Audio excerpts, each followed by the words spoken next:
Show me heaven, heavenly. Well, this week the music is a little bit of a foreshadow, Ben. Is it? Yep. You know, which means if you know where that song came from, expect a little bit of conversation about it later on. Oh. I'm excited.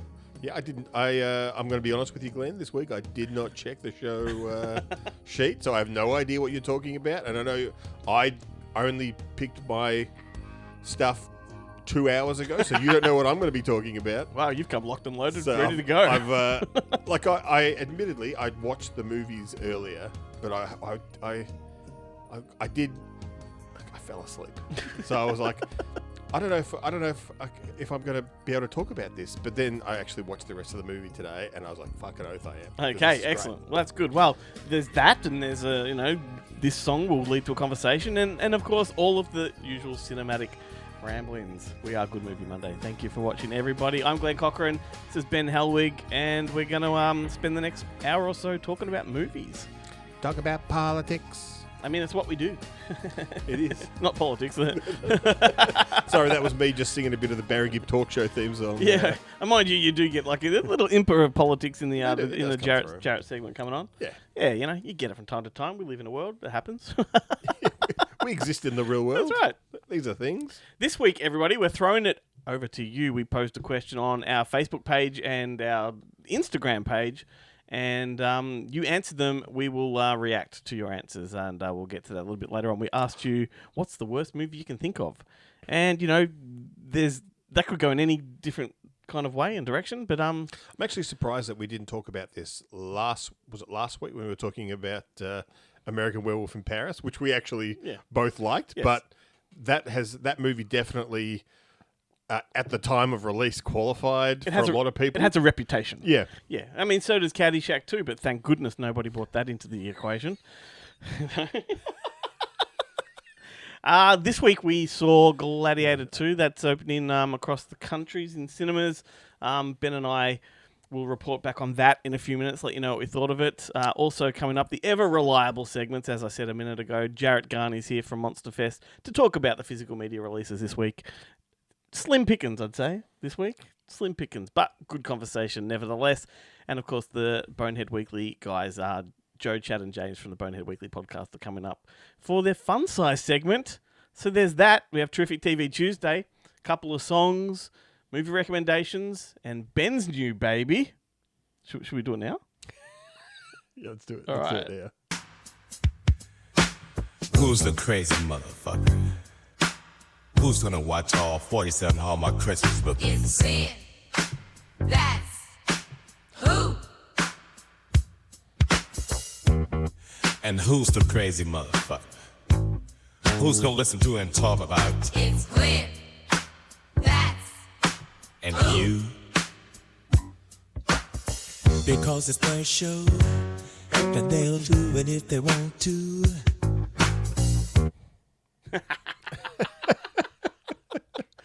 Endless enjoyment. That is amazing. So we've got a whole bundle of those. Just keep listening every week for a different one. Yeah, for sure. I got a bit carried away. I'm not going to lie. I hope later are you going to play the Boneheads one that I made? No. It's a 2025 thing, my friend. Okay. I forgot about the whole fun size thing. Yeah. Too in the song. That's why I'm like, but the song is still pretty funny. I enjoy you're eager, and I enjoy that, and Yeah. I love the the excitement you get out of it. But yeah, next year. I just want people to hear my work. Maybe I'll just put them on Spotify and see if I can make some money out of them. They only go for 30 seconds, so I don't think you get much, like a cent, like a Yeah. 1,000 Well, thousandth of a cent per second. We're kind of rejigging the show for the next year, so listen back then, and there'll be all these jingles. Is that and when we fandangles retitle the show Terrific TV Tuesday? And then we have a weird little segment We're where we not talk even about movies? We're not even in that part yet. We're at the Hallmark part where, I don't know, lay some context down for people that are just joining the show for the first time. Well, this year, Hallmark are releasing a staggering 47 films in the lead up to And who's the motherfucker that's going to watch them all? this guy. That's the Ben. plan. That's who. They're releasing, I think, 3 a week, but that's of the main Hallmark part. Then there is the Hallmark Mysteries, and they're doing their own, 3 a week or whatever. So there's it's a massive amount of content. Admittedly, this week I did drop the ball a little and only watched one. We're only 2 weeks into it. 2 weeks in, I've watched like 5 of the now probably 12 that are Hey, out. you're the one that committed to this segment. I did. I did. It was just a weird week, okay? Okay. There was. I just got into some other stuff. I fell down a rabbit hole, and it just sucked up all my time.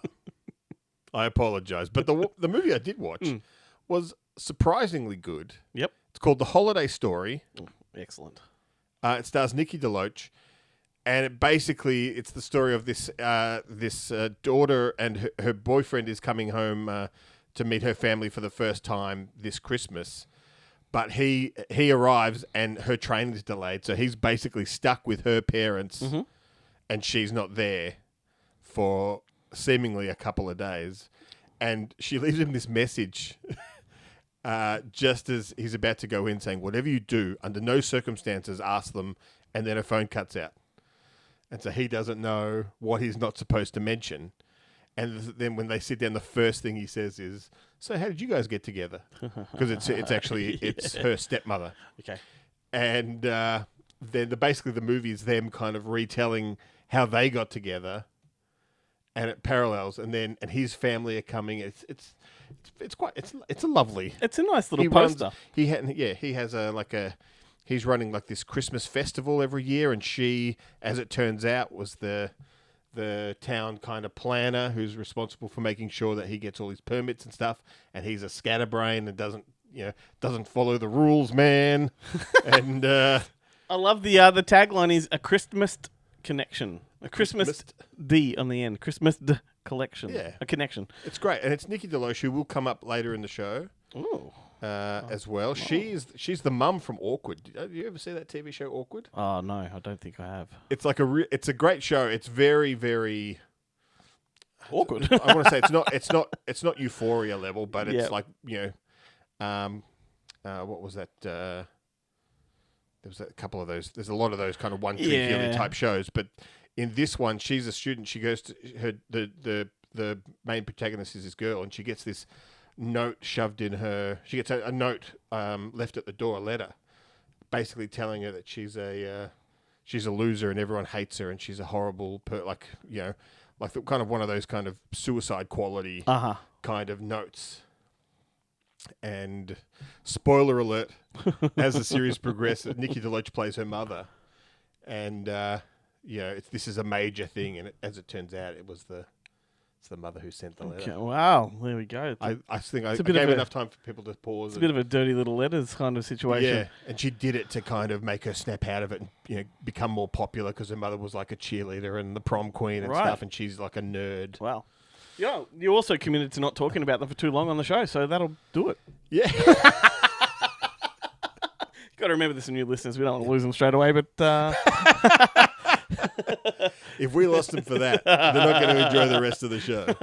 imagine that, just tuning in and thinking this is just a strictly Hallmark show. Hallmark show. You'd listen. I'd do that show. We love all movies. Speaking of movies, let's talk about Gladiator. Gladiator 2. Now, I'm going to give this movie credit. It's number 2. Of course you are. It's not I didn't like the movie at all. I thought it was fucking awful. But I love that it's number 2. Gladiator 2. It's not Gladiator the next chapter. No subtitle here. It's just, you don't get Roman numerals on movies anymore. No. And Which ironic, it's a I Roman think film. we joked about it when they when we went to see it. It was a media screening, and they had a packed house, and they had someone from the studio come out and kind of introduce it. Yep. And she was like, "So if you like the film, or let us know your thoughts, and don't forget to hashtag the film Gladiator 2." And you're like, "The hashtag is not Gladiator 2; it's Gladiator E, because you just put 2 lowercase i's at the end of Gladiator." Or Gladiator 11. 11, yeah. Look, this is just to me, it's a carbon copy sort of repetition of the first one. It doesn't Nowhere near as good. doesn't offer anything new. The first one wasn't that great. No, I'm not a fan of the original. Maybe that's my problem. Is I didn't like the original really. To be honest with you, this one, it just feels like, I think I said to you, it feels like the Asylum have been in charge of this one. The Asylum of that, of If course, the Asylum had a budget. the Asylum of that company that do Sharknado and mega shark, all that kind of stuff. And I say that because there are sharks in Gladiator 2. That's right. Which is great. They fill the Colosseum up with water, and they put sharks in like Viking ships, and they have a battle, and the sharks are they ripping people to recreate shreds. a naval battle. Yeah, and I mean that in and of itself is like a spectacle, and it's quite fun to watch. And it's like, but hang on, you got to ground yourself for a minute and go, we're watching Gladiator 2 here. Yeah, that is. But that is the whole thing about Gladiator 2. With both these films, the best parts are the Gladiator parts. Mm-hmm. The problem is that Ridley Scott likes to pad them out. Like, he does it with all his films, really, but especially lately. He pads them out with long, drawn-out fucking scenes of contemplation and, dreaming of the afterlife and all this kind of horse shit that you're like, for fuck's sake. Like, has this guy seen TikTok? Does he know what people's attention spans are now? Uh-huh. Then this is not... He's on his way to 90 years old, right? So he's living in the golden years of Hollywood, which, fair enough. And so is Scorsese, which explains, Flowers of the Killer Moon or whatever it's called, Killers of the Flower Moon. It's just, they're just old school filmmakers. But yeah, this one was just a bit too on the nose for me. I didn't like it at all. In the words of was it Ben Lee in Jay and Silent Bob Strike Back? Here is the pulse, and here are your fingers shoved all the way up your ass. So there's a couple of more movies I wanted to quickly talk about, which I did catch that are in cinemas. I believe, if not now, as of this coming Thursday. One's called Memory, which is quite good. That's Jessica Chastain and Peter Sarsgaard. Or no, what's his name? Is it Sarsgaard? Yes.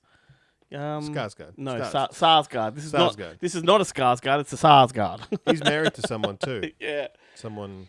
Really cool movie. Famous. He plays a guy that's got early onset dementia. She plays a woman with really, really severe childhood trauma that she's dealing with, and he stalks her one night after a school reunion, not knowing he's stalking her. Like, he just recognizes her face and knows that she's something familiar. Anyway, they make a bond and get along, and it's a really nice movie. You know what would have been better? What's that? If he's suffering from early onset dementia, she has a photographic memory, and together they solve crimes. So that was Memory, and the other one is Goodrich, which I loved. This is a new Michael Keaton one, and it's also got Mila Kunis, who I think it's Mila Kunis' best performance. I don't think she's a really high caliber kind of actress, but in this she is. She really, really turns it up. And it's all about a 60-year-old man who's living with two young kids, his kids to his second wife, and Mila Kunis is the daughter from the first wife. And he wakes up one morning to a phone call. The new wife has checked into rehab and is leaving him. So now he is forced to deal with, well, what's my life without her? I've got these two kids. Mila Kunis is a bit jealous of the affection he gives them. And it's just a really nice movie. And it all culminates and ends on Christmas Day. So it's actually a new sort of alternative Christmas movie. And I just loved everything about it. The performances were fantastic. The story, it does meander, but it meanders in a nice way. I loved watching Michael Keaton in this role because it's a bit like a slowed down version of Uncut Gems. You know, the Adam Sandler movie? Yes, I haven't seen that. So this is a guy that he's trying to get ahead, and every step of the way he's pushed back. If something goes wrong, something fucks up, something doesn't go his way, and you just feel for him. And it's a really, really cool film. So that's Goodrich, and that's in cinemas now too. There you go. Lovely. So before we throw it to the Jarrett segment, do you want to do a socials roundup, Ben? We left it off last week. Well, that's because there's no need. You just go to goodmoviemonday.com and they're all there. What's not there, though, is we are now on Blue Sky. I don't know what that is. Everyone's jumping onto Blue Sky since Trump won the election, right? When you say everyone? Everyone's leaving X and they're going to Blue Sky. All these liberal celebrities are on Blue Sky now. It's like your Jamie Lee Curtis's and your George Clooney's. No, I don't care what any of them have to say, but they're taking people with them to Blue Sky. So we're there, and you can catch up with us there. We're on, as I said, Truth as Well, which is the opposite. That's the Republicans' version of X, which Donald Trump actually created. So we're on there. We're just going to scoop people up from wherever they come from. Everyone's welcome. So that's our socials. I haven't put those two on the website yet.